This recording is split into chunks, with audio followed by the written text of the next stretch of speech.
Hello, everyone. Before we dive into today's episode, I wanted to remind you that my book, Drummers on Drumming, is available now on Amazon as both a paperback and an ebook. Based on the Big Fat Five segment of this podcast, where I sit down with my favorite drummers to discuss the 5 records and stories that shaped their approach to the instrument, this book is packed with insights from the drummers who redefined how we think about the modern drum set. You can grab your copy now by checking the link in this episode's show notes or simply searching Drummers on Drumming on Amazon. So thank you for all the support, and now let's get into the show.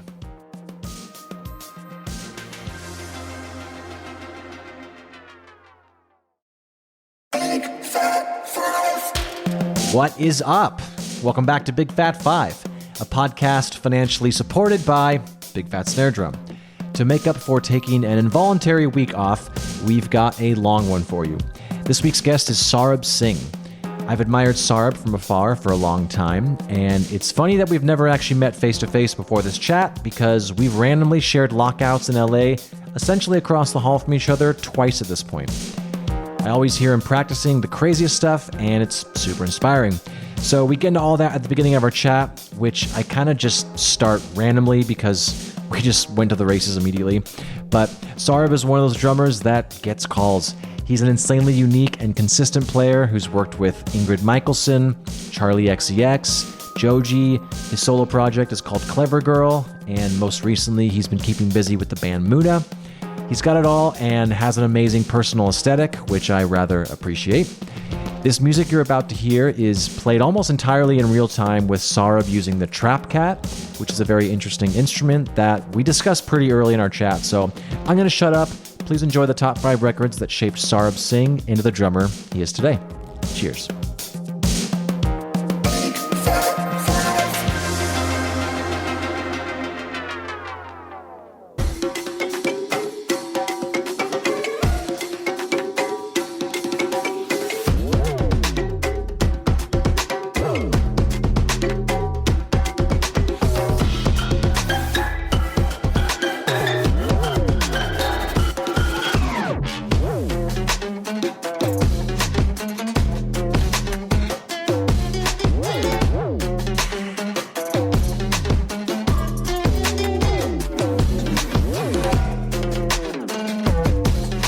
I remember when I was always playing in Bedrock, which is in LA. It's a rehearsal spot for those listening. Yeah, you, Mark Stepbro, and Matt Johnson were like across the hallway. So whenever I'd be in there just like working on my little whatevers, I just hear one of you three over there just like being amazing.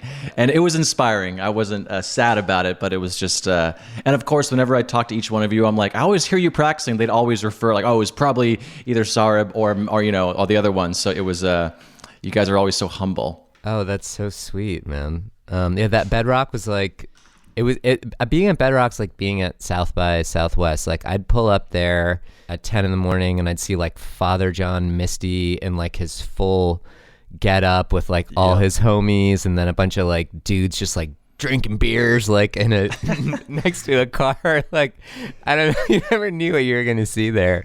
Like Twin Shadow, like pulling up on his motorcycle and like just looking like the coolest guy. It was cool. Well, we also have, I think you played with some people from Killphonic too, which is because obviously I know John. I'm in Eve 6 with John Siebels and play with Cannons, who John in his new company manages. But I know you've played with a few of those guys. And by the way, I was gonna say you sound amazing with Cannons. I just want to say that you like, everything I've seen, I'm like, wow. Yeah. Oh, well, I'm going to get to what you're doing in a second. Okay, but I mean, you definitely sound amazing too. But before we get into all of that, I do want to, one of the first times I ever saw you was when you were playing with the Trap Cat, and you are so good at that thing. So can you explain real quick for my listeners what it is and kind of how you've incorporated it into what you do? Yeah, sure. So the Trap Cat is made by Alternate Mode, very rad company based in Massachusetts, and it's actually it's been around for a long time, and it's basically, I don't know, it's got like maybe 26 or 27 pads, and it's got this really rad shape, and it's essentially just like a MIDI controller, and the one I have doesn't have like a brain in it. it just sends MIDI signal. But the things that make it really special is, first of all, it feels amazing, like the way, the playability of it. But then when you could run it through Ableton Drum Rack, which I've done, and sort of just do like an SPD type thing, or you could I did a gig where I sort of, within Drum Rack, I like an addictive drummer, I just took a bunch of hi-hats at different velocities and a bunch of snares, and I was playing with this guy Joji, who is super rad and really kind of blowing up now. But it's kind of James Blakey and Stacey Jones, who's a killer MD, kind of called me to do it, and he was like, it's like he's never had live drums. And by the way, please rein me in if I ramble too long, because I'm a rambler. I always tell people, by the way, this is an audio podcast, so please talk all you want. Don't feel like tangents are bad. You can cut it down. He called me. He was essentially like, he's never had a live drummer, and so for that kind of thing, I ran it through Ableton Drum Rack, and I put a bunch of multi-sampled hats and snares and kind of lo-fi trap sounds in it, and would have randomness when I played the trap cat. With an Ableton you can assign a random LFO to pick samples, etc., blah blah blah. But the way that I use it often on Instagram and stuff is I use it with something called a 2-box. It's called a Drumit, DRUMIT, 2-box Drumit. And I was in there with Matt once, and he had a setup for St. Vincent, which I don't know if you ever saw it, but it was crazy looking. It was insane, and that was actually kind of why he left our room, was because it was getting so sprawling that one day he was like, dude, I need a bigger spot. So that's why he left, but it was so cool. He showed it to me, always had the cool stuff. I didn't really know a ton about it, but then when I bought the Trap Cat, they recommended that to use with it. And the really interesting thing about the 2-box Drumit, I really recommend it to anyone who's into electronic playing and stuff like that, is that you can basically if you so what I do is I'll find a contact library that I really like say a tabla library or djembe or something, and I'll go in and I'll just multi-sample, draw in MIDI notes at every possible velocity in that, for that unique CC note. And so say there's 15 of those that Contact has already done, I'll export those. And then what you can do with the 2-box Drumit is for one particular CC note in that brain, you can assign up to probably 127 different unique samples. Whereas with an SPD, it's when you hit a CC note, you have one sample. Of course, you can turn dynamics on with it, but it's just the same sample at a quieter volume. So what's amazing about the Trap Cat is if you multi-sample a snare drum at every possible velocity, when you do a press roll on the Trap Cat for that particular CC note, based on your velocity, it's gonna give you every possible sample that you loaded in, if you know what I mean. So totally, a quieter velocity is a quieter snare hit, and a louder velocity is a louder snare hit, like it would be on a drum kit. So that's what I do, and I like to do it with World Percussion sometimes, and then I produce, and I kind of produce in the trap, hybrid trap dubstep genre. So it's fun to kind of combine it. And, for anyone listening, as you probably know, I don't even have a lot of Instagram followers, but doing those things has gotten me gigs, because people are musical directors in LA are oh, you have this thing and it's not a lot of people use it, and how to use it. Can you? So I've actually done, Drew Taubenfeld is another amazing MD here in town, has called me for a few things where it'll be a singer who's not a loud singer and who maybe has never even had a drummer, and he'll be can you bring that thing and do something cool, and then we'll sort of see if they like that or they like a live kit. And then with Kilphonic, specifically with Flavia, who I don't know if you've heard her, she's amazing. That when Ryan Vaughn called me for that, same thing. He was she hates loud drums and stuff like that. And so can you do that? So I did that, and I'd actually been on tour with Charlie XCX for a year right before that on the opening on the Taylor Swift tour, on the Rep tour. And when I did that, same thing with Drew called me for that, and he was basically Charlie hates loud drums and live drummers, but she wants to have some, she knows she should have a band for that tour. And so I ended up standing up and playing the whole Drew and I put a kit together, more of a hybrid kit, things like you and I do and a lot of people. Mm-hmm. But in the end, he was they want you standing, and they want it we managed to sneak in a lot, like a snare and a crash, but the rest was digital. And I was standing for a year in front of 80,000 people with strobing lights being like, I hope I don't fall. Yeah. I'm kind of amazed that I didn't, but proud to say I never did. But anyway, that's what the Trap Cat is. And it's an amazing thing, and it looks super cool, and it's really fun to play. It's editing it there's like pedals that you use to edit it, where you like hold down one pedal and then like hit a pad and then like cycle through. It's like it's very archaic in that sense, but when you get it set up, it's really cool. Yeah. Well, I love how you talked about the followers and how you can still use Instagram as a place to just express yourself. And that's why I think a lot of people don't do enough of that, is just have it be your online resume of like, here's what I do. So don't only upload videos that you think are going to get likes or go viral. It's like, just be yourself, and you will get gigs if you're actually authentic. So that's fun to hear. I agree. And like, I have a few friends who are such incredible drummers, but they don't. I'm always like, dude, why don't you like post, like, you're so good? And it's like, oh well, I don't know, especially now because there's so many amazing drummer, like even down the hall from us, like Patch Mahoney. Oh yeah, he's killer. And like when I met him in the hallway one time, he sounded so incredible, and he came out of the room, and I was like, hey, what's up? I just came in here, and we just started talking. And he was like, yeah, I'm kind of new in town. I was like, oh yeah, like I'll introduce you to like some of my like MD friends. And he's like, cool, let's follow each other on Instagram. And I looked at his thing, and he had like 130,000. I was like, oh, this guy doesn't need any help from me. But I think it's easy to see like, something and think, oh, well, like, they have so many, like, should I even post? But I think I like doing it because I realize that I just even have close friends who get so excited even when just a few friends are like, oh man, that's so great. It just, it feels good to let people in a little bit. It's hard to let people in sometimes. Mm-hmm. I don't want this to become too much of a therapy session, but it's, Please. That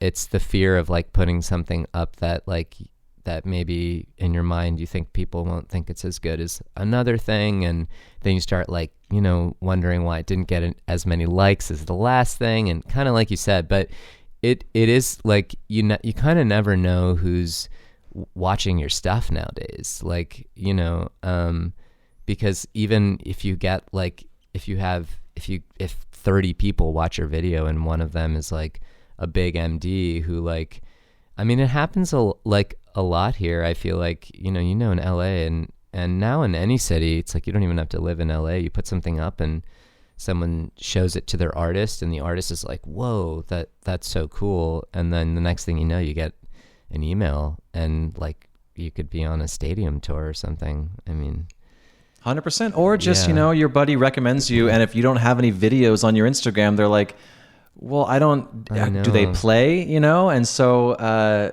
just having something up, even just playing to a song and just playing the song, not even trying to impress drummers, just do something, because most people that will hire you are not drummers. So, dude, that's a really amazing point. Like that is a really amazing point. And but of course, like if you don't want to, like, absolutely, like, you don't have to, there's so many paths to it. And like, I mean, like Matt, like Johnson, I mean, is he on Instagram? I'm not even. He is. I think his handle is Matt Johnson spelled backwards. If you don't know how to, I love that. If you want to search for him, yeah. That's so great. I mean, of course. Yeah, and of course, like Matt also, and same with Matt Chamberlain. Like they are, they kind of came up at a time when this stuff didn't matter. But there are plenty of people, great people, who are not on social media too. So by all means, like, only do it if you want to. And I totally get it if you don't. Yeah, I mean, it's a beast I wish I wouldn't have to do, but it for me, it's all about the DMs. It's how I keep in contact with. I would say I mostly keep in contact with my friends via DMs on Instagram as opposed to texting them. So that's kind of what I use it for. And I love when you post stuff too. Oh, thank you. You sound so great. Yes. Yeah. I mean, that's the thing. I get excited when my friends post it does kind of like, it pumps me up. So I'm always like, I kind of do want people to do it in that way. And I feel like I learn so much from everybody, from all you guys, you know. I feel funny even being on this. Like, I feel like I'm like someone who's listening to your podcast. I have major imposter syndrome. So again, I don't want to be too like, this guy needs a therapist. I probably do, but I definitely do. But you know, well, I currently have one, so it's okay. Man. All right. Yeah. I mean, I think everyone probably should. Yeah. Yeah. Well, speaking of playing, I mean, so I've seen so many videos. I mean, you've played, like, you kind of talked about who you played with in the past, but recently you're out with Muna, and those drum parts, man, are so fun to watch you play. I haven't seen you play live, but I've seen a lot of videos online. How'd you get hooked up with Muna? Thanks, man. Thank you. Muna, so basically, so around like last year, because we're in 2021, they had actually, my friend, like, this is kind of the funny thing. You never know how you're going to get recommended for something. But my friend, Amber Dryden, who's an amazing hair and makeup for anyone who needs it.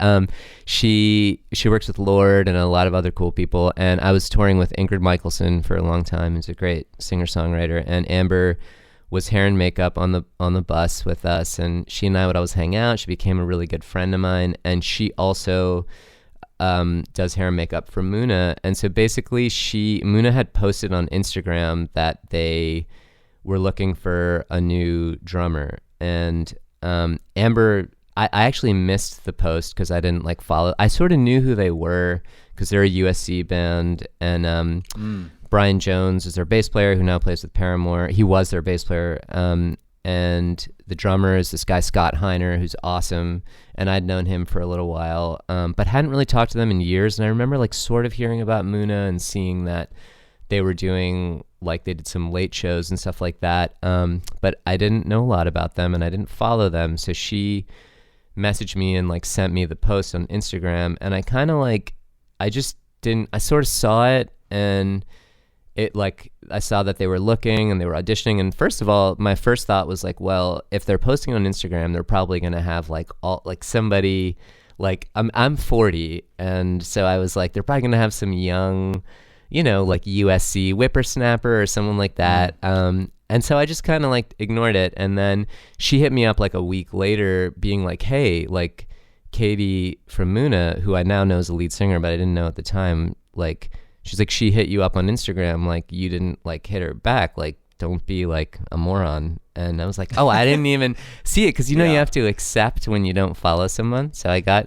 screwed by that. And then I like, and then she was like, she's gonna text you, and I was like, wow, like, they're like, okay, they're kind of like tracking me pursuing down, you, I guess. Yeah. And I also didn't know if I wanted to like really tour and play anymore. I was playing with Joji, and Joji was like, we were doing big shows, and he's this awesome artist, for those who don't know. He's on a label called 88 Rising, and he's like, it's this kind of Asian pop hip hop collective. But I was doing stuff with him, and then I was kind of like, I don't know if I really want to tour anymore. And so then Katie texted me, and I essentially wrote her back saying like, I don't I'll make the story shorter. I'm taking so long, but basically saying, I love it. I'm not sure if I want to do this, and like if I want to play anymore. And also I'm supposed to do some shows with another friend of mine and this and that. And then basically she was like, well, you know, you came, a few different people kind of told us about you. Amber had, and then AJ Novak, who's a great drummer, who's playing with Troye Sivan for a long time. And I can't remember who else, maybe someone else did. So she was like, a few people told me that like you were the guy for us. And I thought that was really sweet. And then I like was like, well, I don't know if I want to do this anymore, and this and that.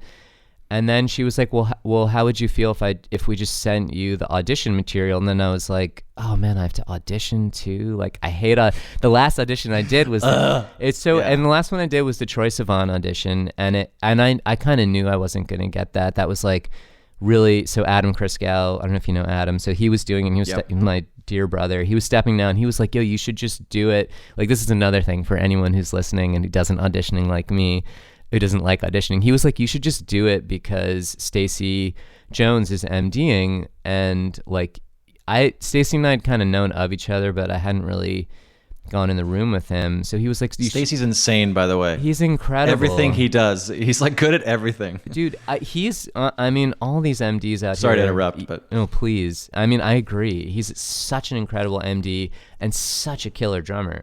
And like songwriter and singer. Yeah. He's just amazing. So, basically, I went in. I knew I wasn't going to get it. Like, the competition was stiff, and there were two other drummers in Bedrock rehearsing the parts when I was, which was such hear them? Dude, I could hear AJ downstairs playing it's like crazy drum part. Goom, clack, goom, good, got very Manu Katché. AJ was killing it. And Adam had this huge kit, and AJ like actually rebuilt the kit, and like I sort of didn't. I had like pieces of paper taped to like stands and stuff like that. And then Kevin Rice, another killer drummer, was like down the hall. He was rehearsing it, and I was like, dude, you're gonna get it. And he's like, no, you're gonna get it. And then like neither of us got it. And AJ got it, which was so well deserved. But that's how I met Stacy. And so anyway, that was the last thing I auditioned for, and I was like terrified during it and this and that, blah blah blah, typical audition stuff. And so then I was like, well, I don't know if I want to audition. Then Katie basically said, how would you feel about just sending us something, and maybe we'll scoop you up for next year? And then I was like, I don't know. And then they just like sent it to me anyway, and I just like opened the folder and listened to one of the songs, and I had like an emotional reaction to one of their songs called Winter Break. And then I just thought, you know what, it was a taped audition, let me just like go in and do it. And I did. And then I sent it into them, and then I didn't hear anything for 2 weeks, and I thought I didn't get it. And then it turns out later that like the other person I was supposed to go on tour with, an artist named Maddie Diaz, who's amazing, and is like a sister to me. I messaged her manager being like, hey, I auditioned for this other band. I haven't heard from you guys. Like, are we still doing stuff? And this and that. And then he just was like, hey, do you have a minute on the phone? Can I call you? And he called me, and he was like, hey, so I should just tell you I manage Muna also with my business partner. And I was like, what? I didn't know that. And then he was like, yeah, like they were waiting because they were trying to figure out how to like, you know, like sort of, they didn't want to step on Maddie's toes, but you like got it. And I was like, whoa, I didn't know that. And then they hit me up, and I didn't even know all the cool things that were going to be in store for Muna at the time. I thought the music was so amazing. The first tour was, so when they hit me up, like the you know, Scott, the drummer, he was like, he said, you know, it's an all hands on deck tour, and we're going to be in a van. And I hadn't done something without a drum tech in a little bit. And I called my parents, and I was like, man, like, am I still up for this? I just loved the music so much. And I did a FaceTime with them, and I just thought they were so special, and they were just such beautiful people, and the messaging and the music was so like, and also, you know, I know because you're like electronically oriented and you play with such a cool band, like the production was so amazing, and it's so fun to play music that is like that, and the drum parts were like so fun to play and so cool. And so you know, then I ended up saying yes, and the first tour we did was opening up for Phoebe Bridgers, and I didn't know a lot about Phoebe at the time. She was already huge then. Now it's like, I mean, she just was like, showed up at the 1975 show the other night and like played one of their songs by herself on stage. Like, she's like that kind of it's like, there's Phoebe like doing everything. But I just fell in love with Muna so much, and so yeah, I've been doing it with them ever since. Sorry, that was such a long story, but no, I love it. Hey, I asked the question.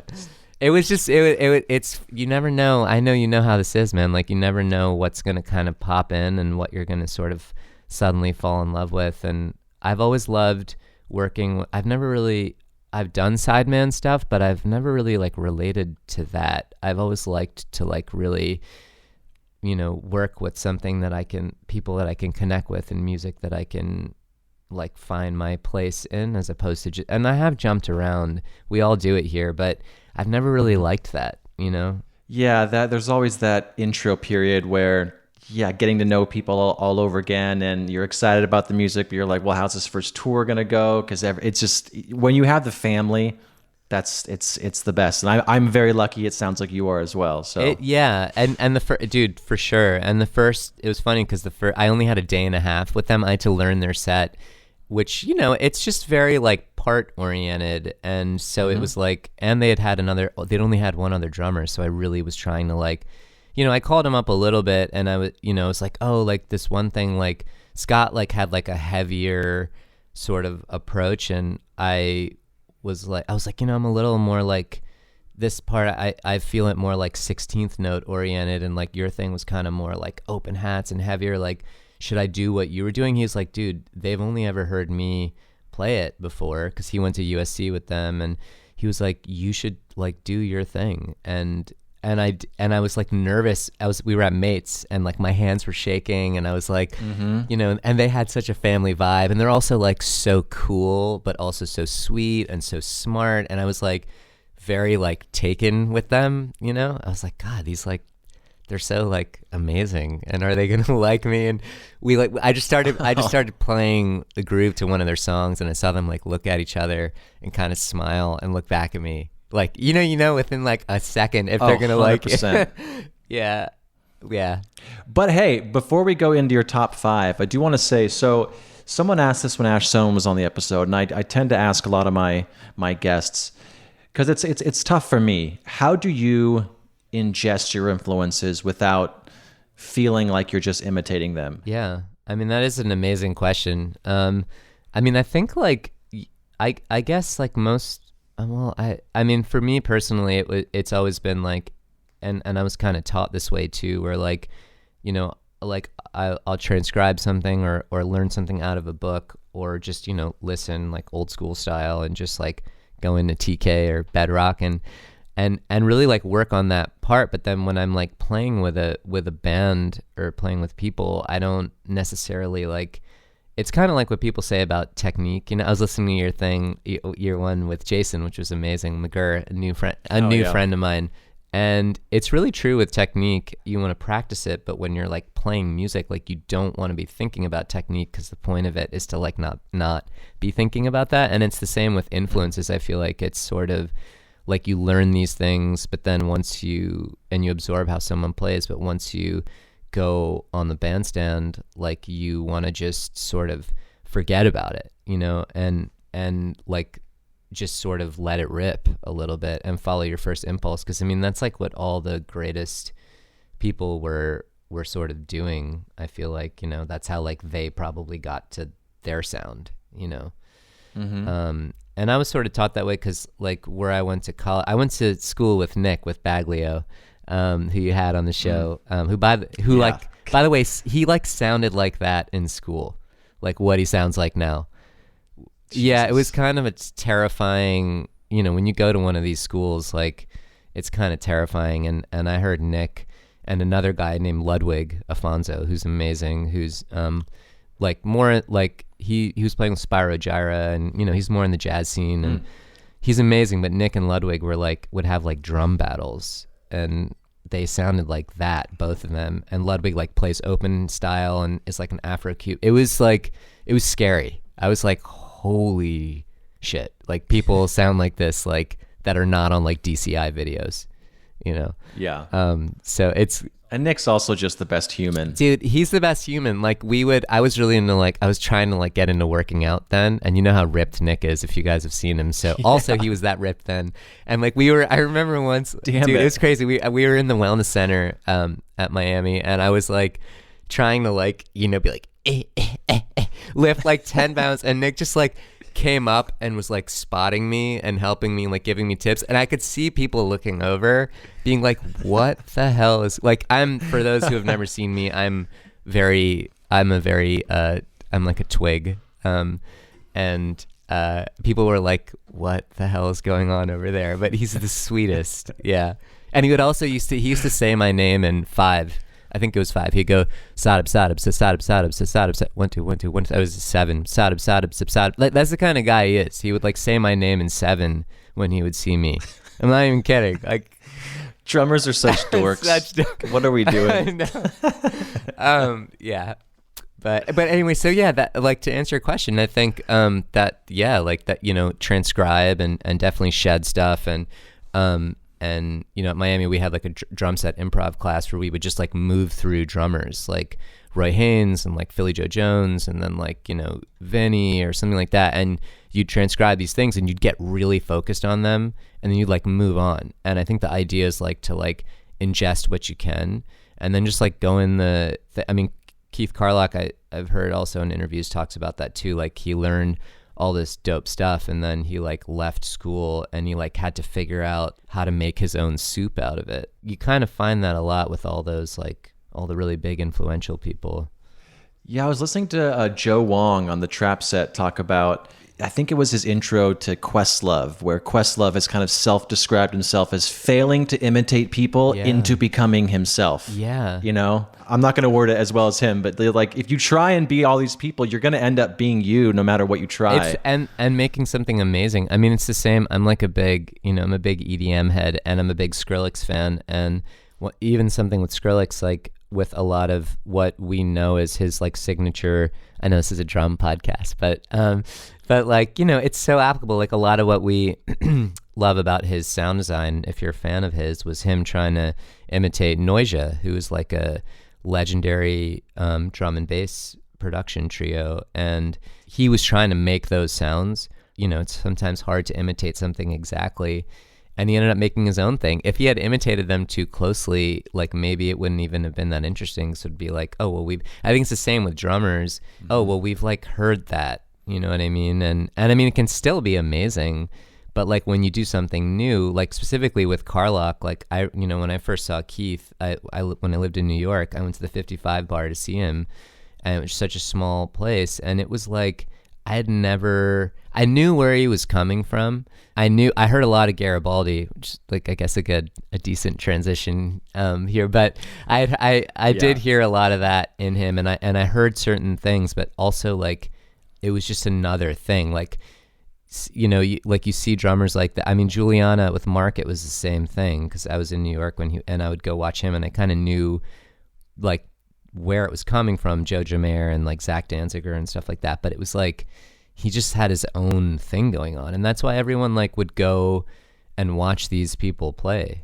I mean, still the case now with like Lewis Cole and like these. Oh yeah, it's just I mean, it's just you can kind of hear the nods to things, but it's distinctly their own.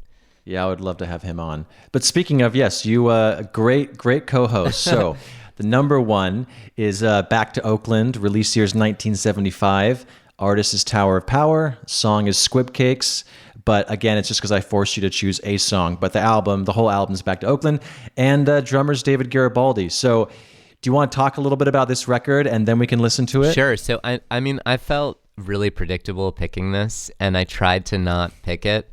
I tried really hard not to pick it, but I couldn't because it was just too it was too important for me, and it still kind of is. So like basically I had an amazing teacher in high school, and he gave me a live Tower of Power record, which is amazing, called can't remember what it's called, but I just know in the intro the first song is like he goes, live from Sacramento, it's the Tower of Power, and they play Down to the Nightclub, and then they do this like 18-minute version of Get On Up and Knock Yourself Out, and of course it was a live recording, so like it sounds good, but when I heard back to Oakland, I put it on in like my mom's Pathfinder, it just sounded so incredible. And when I heard the intro to Squib Cakes, basically, which I literally still practice at TK, I mean, I sit in there and I practice that, and I practice the Oakland stroke, because they're just, for anyone who's like always looking for a good hands warm up on the kit, the Oakland stroke is like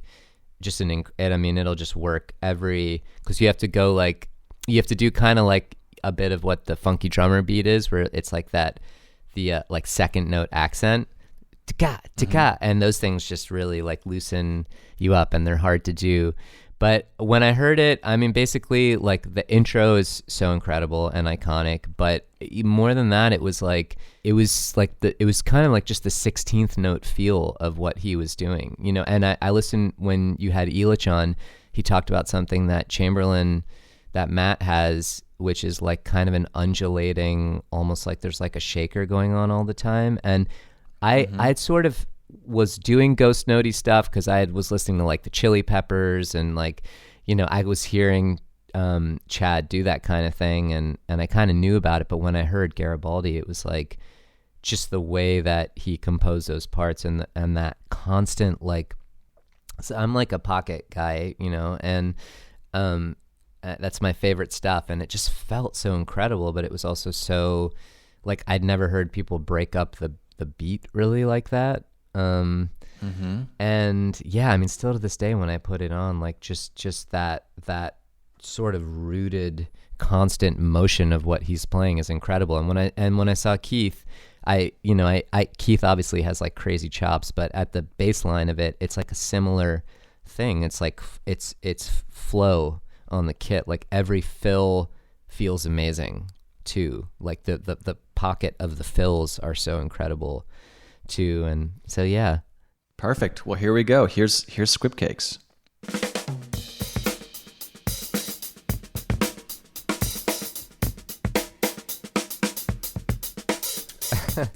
I mean, I know. It's like so bouncy also in the it's just so buoyant. I'd never heard drumming that was so buoyant before.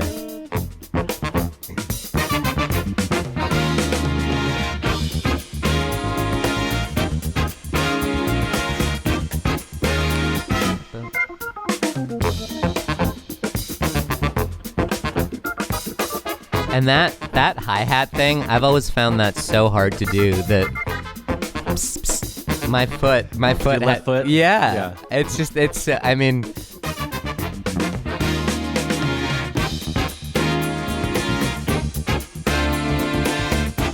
kind of a nod to the Sissy strut too. Those little dun-dun. Dude, definitely.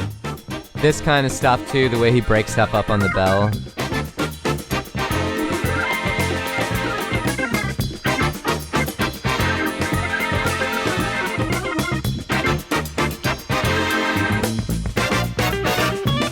I mean, and it's like big bandy at the same time. And the other reason why I picked it was because probably my favorite drum book of all time is Future Sounds. That record and that band like opened me up to that. And it's like, it's just still the foundation for anything I play is just making stuff, trying to make it feel like that. Not that I ever could, but trying to anyway, you know? Going back to the, digesting your influences. We're just trying. we're just trying. Yeah. And I mean, so, and on that album, I mean, they're like, even just spending time learning Oakland Stroke and that intro is like, it's invaluable.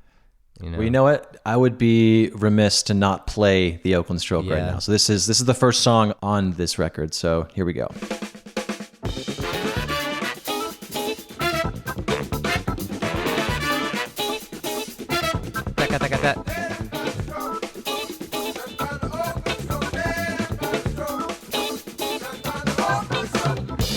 Lenny Pickett from Saturday Night Live Band, a very young Lenny Pickett.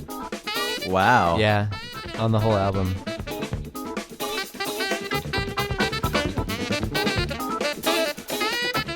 Yeah, that sounds like a good warm up. It's crazy, and it's like if you doing it slowly, which is like what anyone would have to do at first with it, is also like hard in its own. I mean, doing anything slow is hard on the drums. And the best thing, but it's just so, it still fucks me up in the best way. Now you're going to know whenever I'm at TK now, you're going to hear me try and play the Oakland Stroke. You're like, oh, Ben's here. Dude, it's so, I mean, so that, and then Squib Cakes, and then Soul Vaccination is another one where like just even learning those two, like whatever the 4-bar, pattern that it is. I mean, it's just patterns. It's so amazing.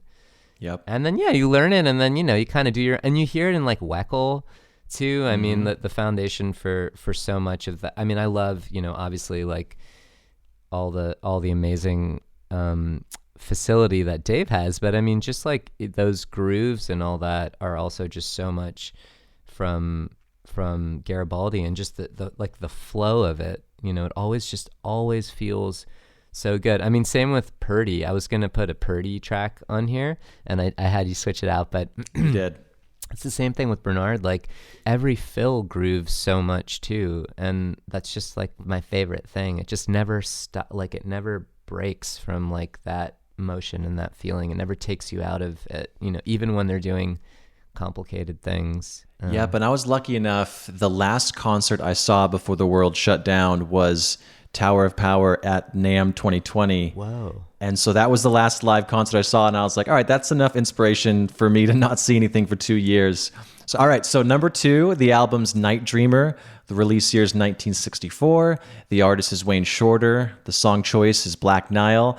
And Elvin Jones. So yeah, take it away. I mean, so it was like when I was picking this, I was like, I had to pick something of Elvin because it was like very profound, as it is for so many people when you hear someone playing like that. And I was gonna actually pick A Love Supreme because that was like the first thing that I actually heard. But what I realized was like when I was listening to Love Supreme, like I never knew what was going on. So like my gateway to Elvin was basically so you had Joe Begale on the show, and it was very cool to hear that because I don't know if Joe would remember me, but we did a summer camp together at the Manhattan School of Music when we were in high school, and that was when I met him, and I thought about him so many times, and I didn't realize what all he was up to until. So shout out to you, Ben, for this awesome podcast. Honestly, it's been like amazing. Thanks, man. I've been having so much fun just driving around,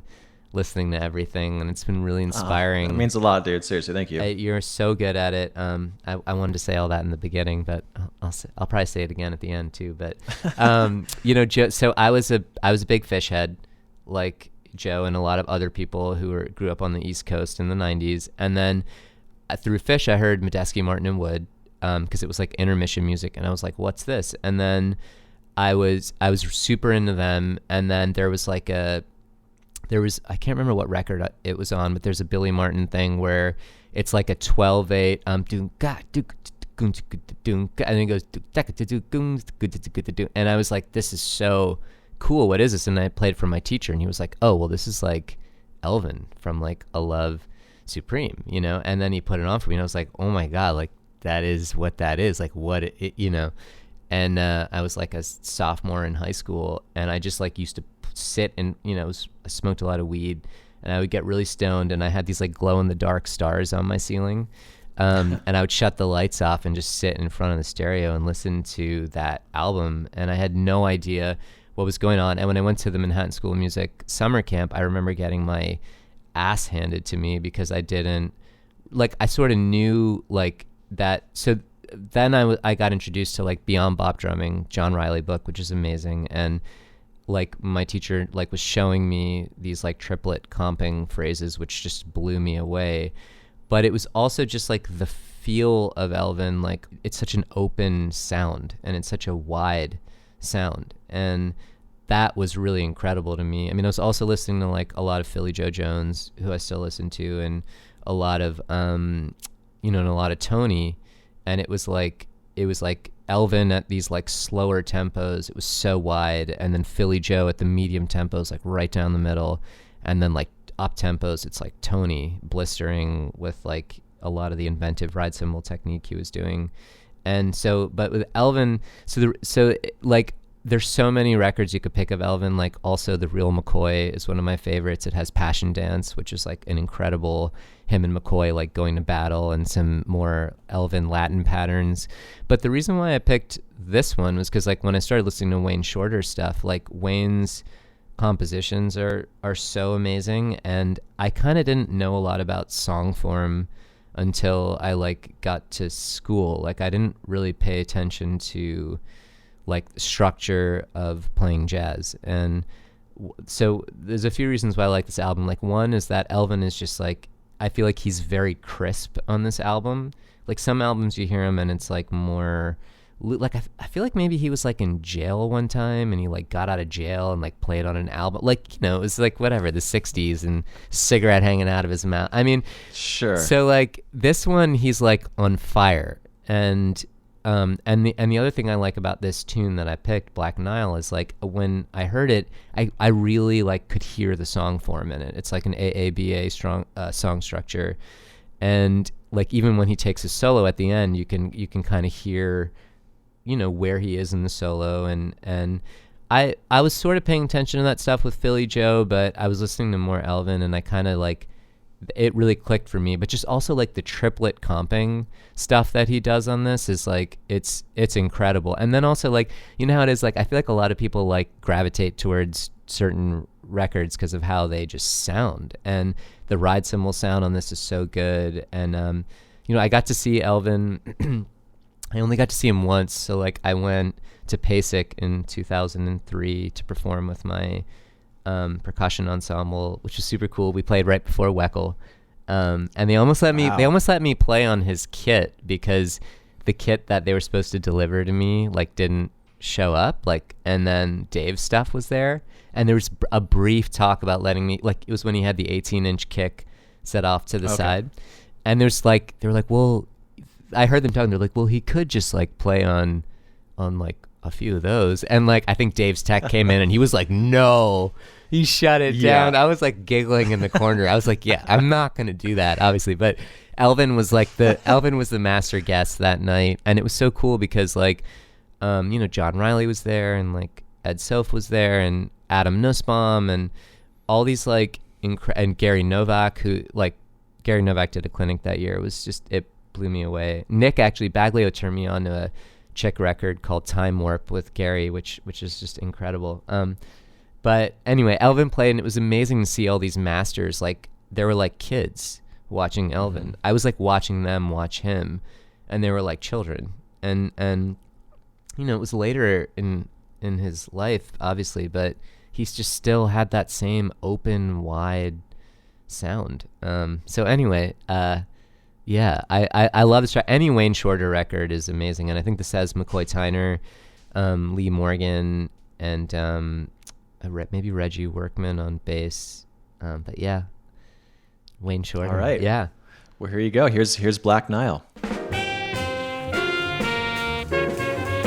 I love how he sets those figures up too.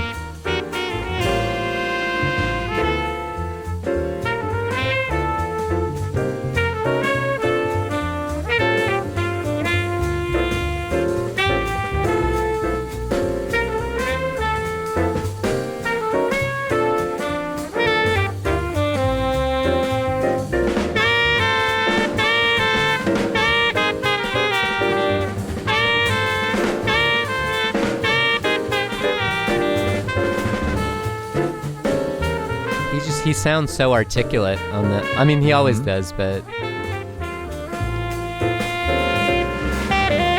there's Wayne.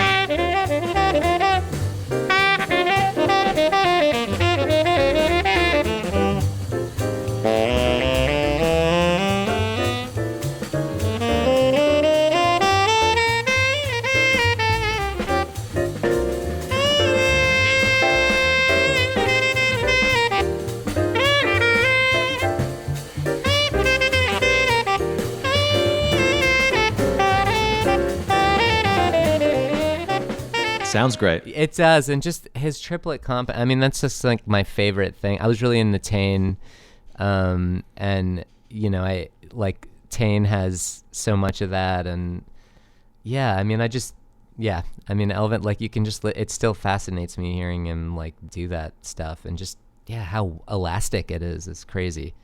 All right, so number 3, I mean, we can talk about album forever, of course, but let's go to number 3. So the album is A Few Small Repairs. This is the one that you actually switched out for instead of Bernard. Well, I actually meant for this one to be last, because chronologically in my life, it was probably the next one I would do would be the Brian Blade stuff. Yeah, sorry, I messed that up. No, we're going to tease people. I'm going to keep that in. So the album is Perceptual. The release year is 2000. The artist is Brian Blade Fellowship.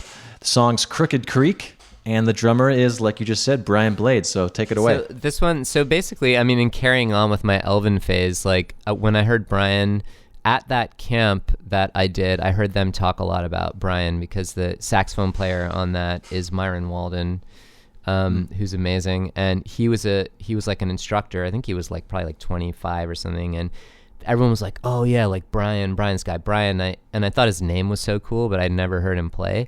And then he came to Philly with the Fellowship Band around that time, and I had a friend who went, and he was just like, dude, this guy's like dropping bombs with his like ride sim, you know. And and I didn't go to the show. And then my freshman year in college, I like saw this CD in a used CD store. I still hadn't checked out Brian, and I put it on, and I was like, holy shit. It just blew me. And his playing blew me away. He like that. And then an album with Kenny Garrett where it's called Pursuance, where they do just like the music of Coltrane. It's so beautiful and so amazing. And to me, Brian was like he's like the closest thing we have to like Elvin. And he's such an emotional player, such a spiritual player. But when I heard the Fellowship Band, I thought it's like such a unique instrumentation. There's like pedal steel and Kurt Rosenwinkel's on guitar, and it's like, I think, you know, talking about like influences and stuff, it's like, you know, where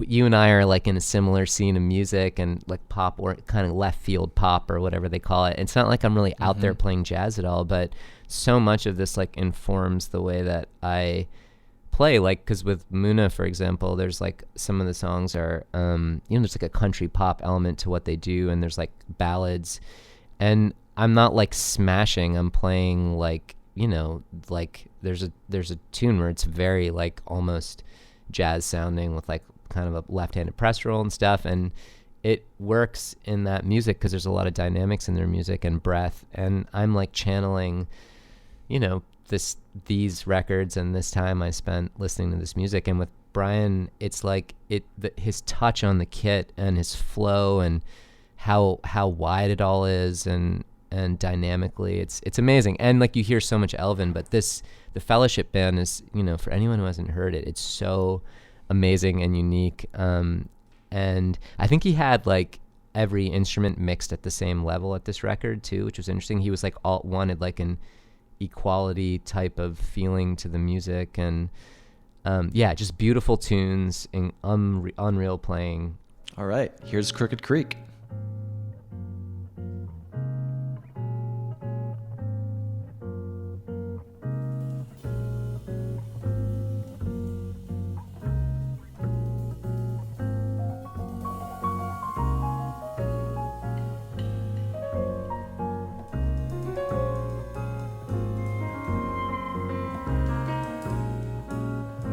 His touch is just, it's crazy. It's unreal. Yeah.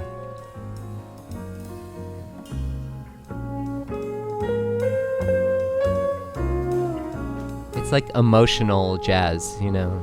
It's amazing.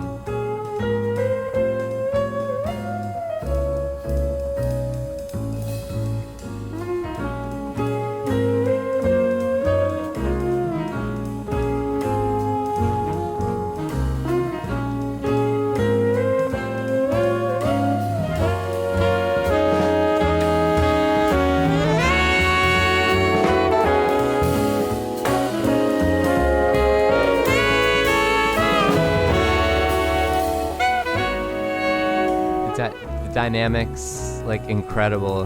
This first Kurt Rosenwinkel solo is crazy.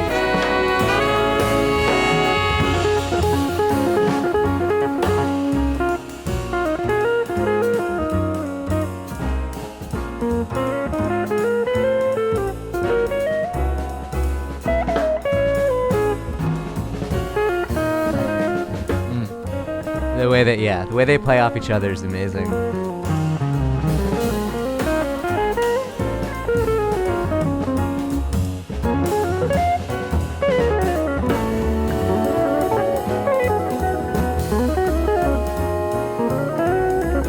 Coming out of this, Brit, this is dope right here. Yeah.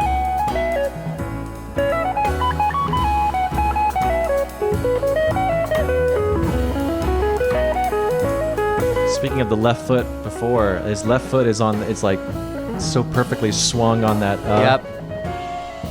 On the upbeat. It's got. Yeah.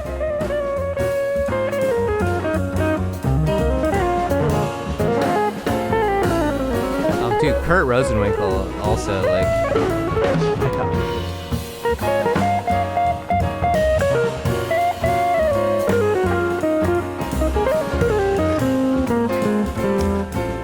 I don't want to stop it, I know. But everyone go listen to the record. That sounds, yeah. Well, I would see him at the 55 bar doing some other stuff when I lived in New York, but I saw the Fellowship Band specifically at the Village Vanguard a few times. And I mean, it's like people are like freaking out. People are just, and you know, Brian is like, he's like, oh, like it's crazy, and everyone can feel it. And in a small room like that, it's just, you know, and it's all like, it's acoustic, like you're basically just hearing acoustic, you know. That's the amazing thing. I don't go to see jazz really anymore, which is sad, but I did when I lived in New York, and just like it's just so, it's fascinating. Where would you go to see in LA if you were to? Would it be? I'm sure you're familiar with Aaron Steele. I mean, he did like some stuff at ETA. I love Aaron. Yeah. I guess there's the Baked Potato. The Blue Whale's not around anymore. Like that. Where would you go? That was the last time. Shout out Aaron, by the way. I've known Aaron for so long, since I lived in New York, and it's just amazing watching him. I don't know, like the Blue Whale was the last time I went and saw something, and I guess the Baked Potato still, I think, is doing a lot of stuff, and it does seem like these like Highland Park, you know, hangs are like are where a lot of that, ETA specifically. I went and I saw Gary Novak and my friend Tim LaFave, who's an incredible bass player, and his wife Rachel Eckroth do like a trio thing in there, and Gary, I mean, yeah, it was crazy. It was very heavy watching that in there. But I feel like ETA is kind of like the little hang for that now. All right, so moving on, just for the sake of time, let's go to number 4. The album's When the Pawn, and the release year is 99. The artist is Fiona Apple. The song choice is On the Bound.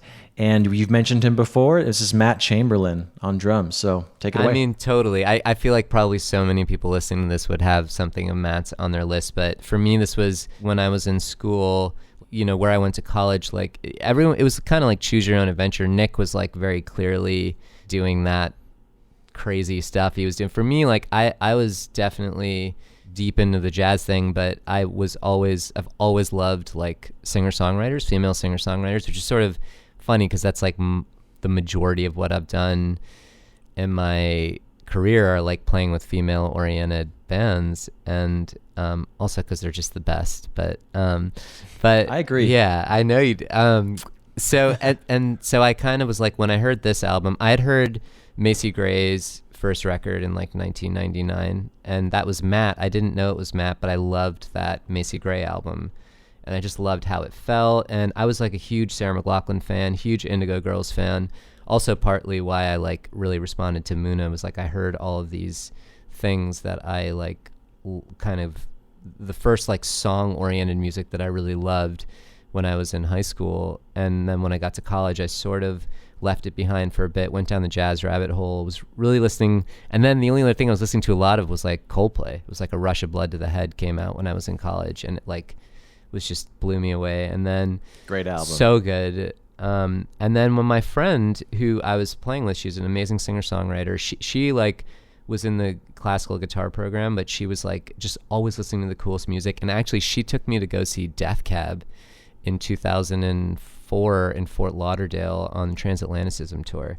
And Jason just, I didn't know who Jason was. He was incredible. He was on fire. She got me into all this cool stuff, but one thing she got me into was she got me into Fiona, and she got me into Jeff Buckley. And when I heard this Fiona album, I think I didn't realize it was Matt, but like what I loved about it, and you kind of hear it in this, is like the way he plays. It like kind of sounded like Elvin to me.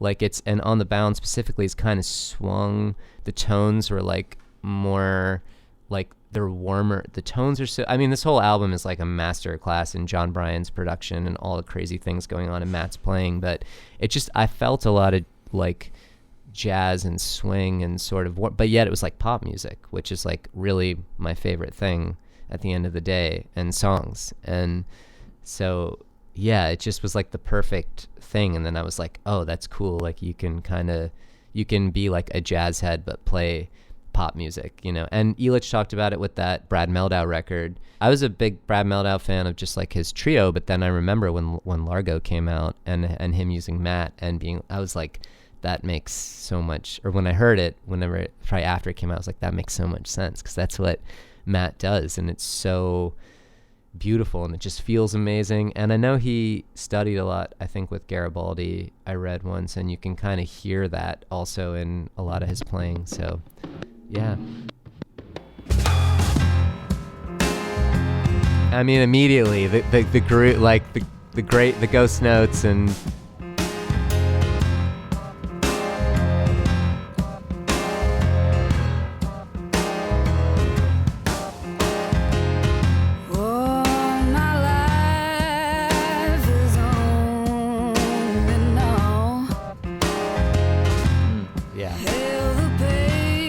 Like when he went to the ride, I was like, oh, he's like, I hear Elvin, and when he, I think in the chorus when he goes to the ride.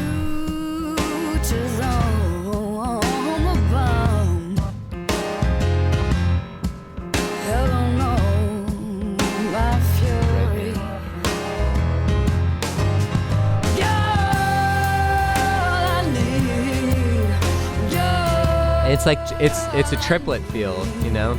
Mm-hmm. And obviously it's almost like a Purdy Shuffle kind of thing, but you could just hear the triplet subdivision.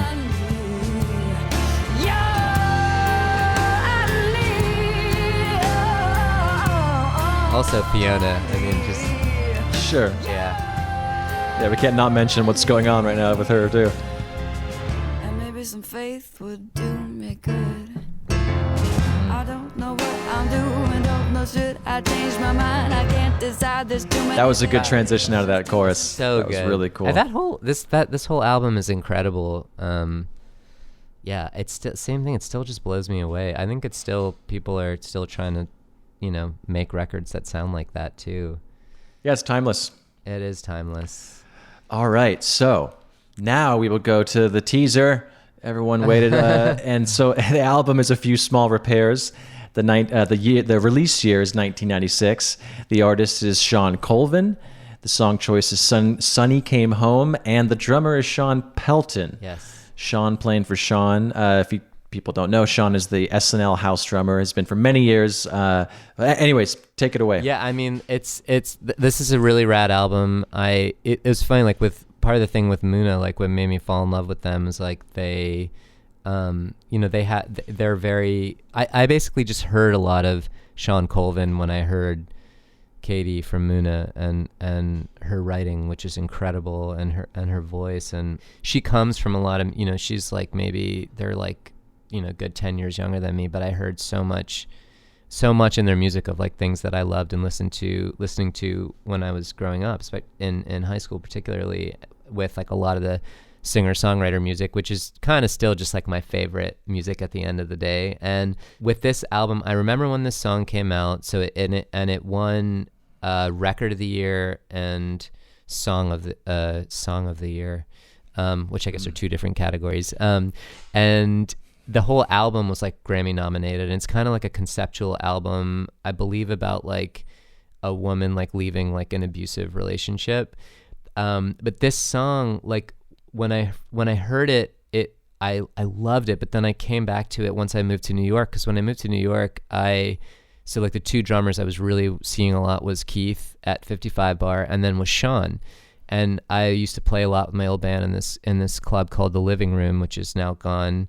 But it was like Norah Jones got really big in there, and a lot of other artists. And I used to watch another amazing drummer in there named Tony Mason, and Tony is really good friends with Sean. And I basically just like kind of, you know, I don't want to say learned, because I'm still totally learning, like figuring out how to do it. But it has helped me learn, like watching Sean play, and he would play in there.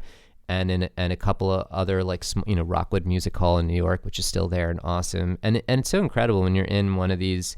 I mean, you can see it in LA too, but in New York, it's like so easy, because if you go to Rockwood on a night, you could see like Juliana, like Mark would be playing with somebody, or so many amazing people who were just like awesome and around and at that level. But it was like amazing watching Sean in one of these small rooms. And I would go to the Bitter End a lot also, and watch him play there. Anton Fig used to play in there. Cliff Almond, who's like another 50. All these like crazy drummers. But Sean, I think what I've always loved about Sean is again just the feel. Like it never doesn't feel amazing. And with this one, so when I got to New York, it was like there was like a revisiting of like Sonny Came Home, because I would go with friends and watch Sean, and you know Chris Gow and I would go, and Ryan Vaughn, Ryan. And so like back when Ryan was like really trying to be a drummer, but we would all just be like, the feel is so incredible. And it was like a New York feel and sound to me, and so I like started listening to this again. And I feel like even to this day, like when I play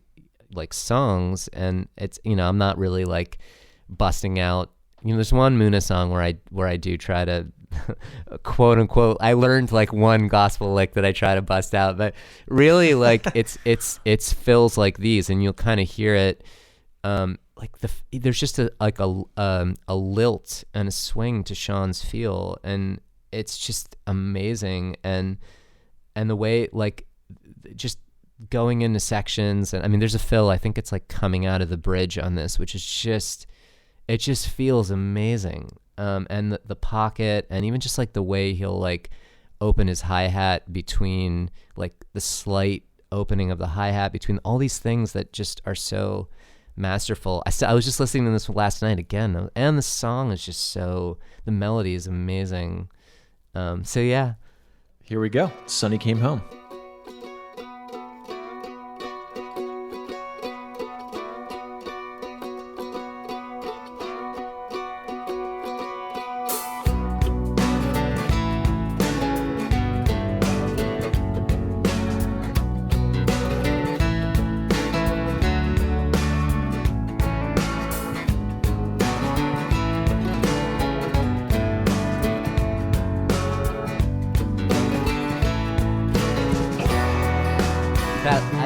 That's such a Sean thing. It's amazing. Yeah, dude. Sonny sat down in the kitchen. His touch is so amazing. Those dynamics are crazy. And just the way he opens his hats at the ends of those vocal phrases. Sonny came home with a mission. She says days go by, I'm hypnotized, I'm walking on a wire. I close my eyes and fly out of my mind into the fire.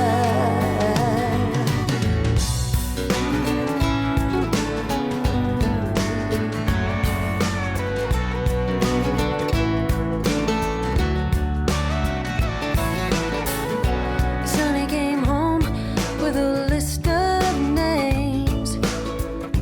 She didn't believe in transcendence, and it's time for a few small repairs, she said.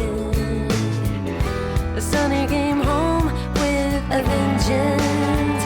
She says days go by, I don't know why.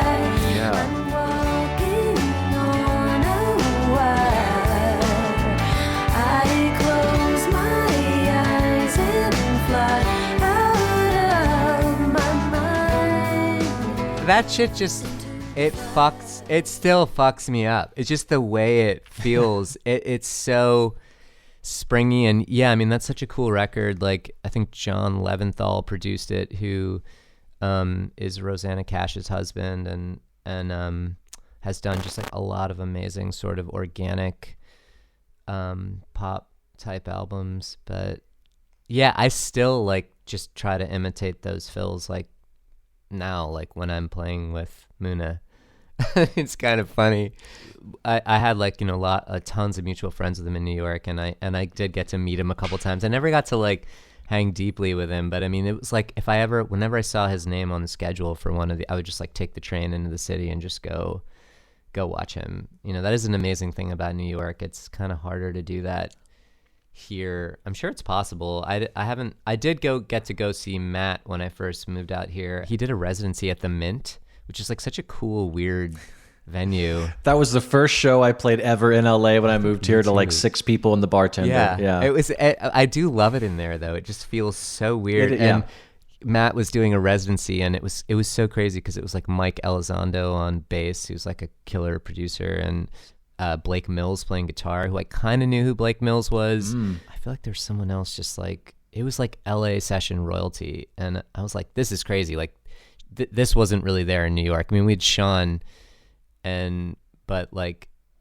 not, all these other people, because like that's mainly out here, all these like people like who make the records, it's more of them out here anyway. This is a tough thing. I'm not as mad at you as some of the other people on here have been, but it's so cool. I mean, Josh Dion is like Josh.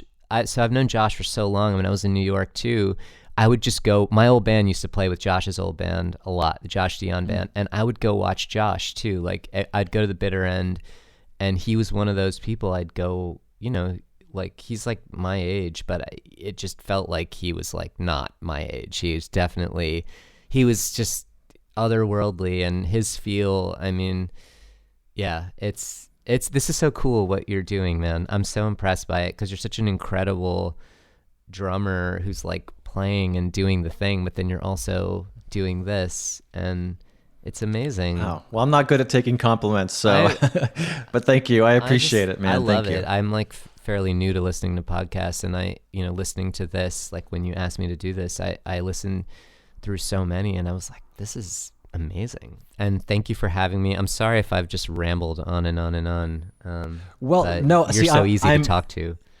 Well, ditto. But I'm happy this is a little bit of a longer episode because last week, I won't say who, maybe I'll tell you afterwards, but they canceled on me last minute. So this is to make up for not releasing an episode last week. Okay. So you're getting double us. Sorry, anyone out there listening well, sorry and not sorry. Don't be sorry.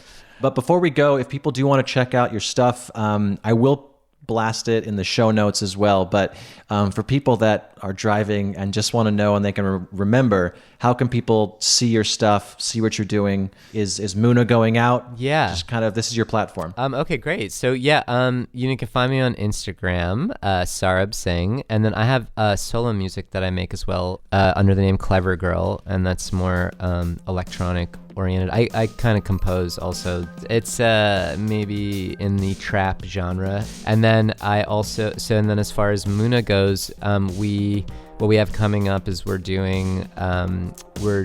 opening for Lord in Australia is the next thing we're doing in March if you're in Australia, and then we'll be on a bunch of the Taylor Swift tour. That's awesome, direct man. support for Taylor. Yes, that'll be really. It's actually oddly enough, my second time opening for her, which is so funny.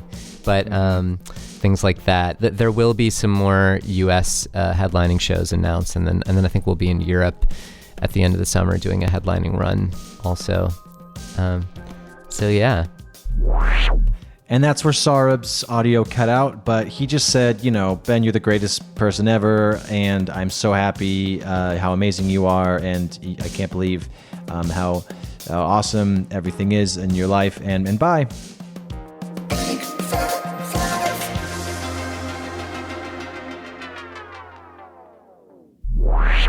And that's the show. If you're listening on a platform that allows ratings and reviews, do that. It helps more people find the show, so it'll get bigger and better, and hopefully I'll have a chance to sell out one day. But you'll be an OG listener that can brag to all your friends. Anyways, why don't you go and check us out at bigfatsnaredrum.com and follow us on all the socials. Just search for Big Fat Snare Drum and you will find us. The show is edited in part using Isotope RX Audio Editor. It's amazing, so go check that out at isotope.com. And thanks again to Gunnar Olsen for the theme music. Bye!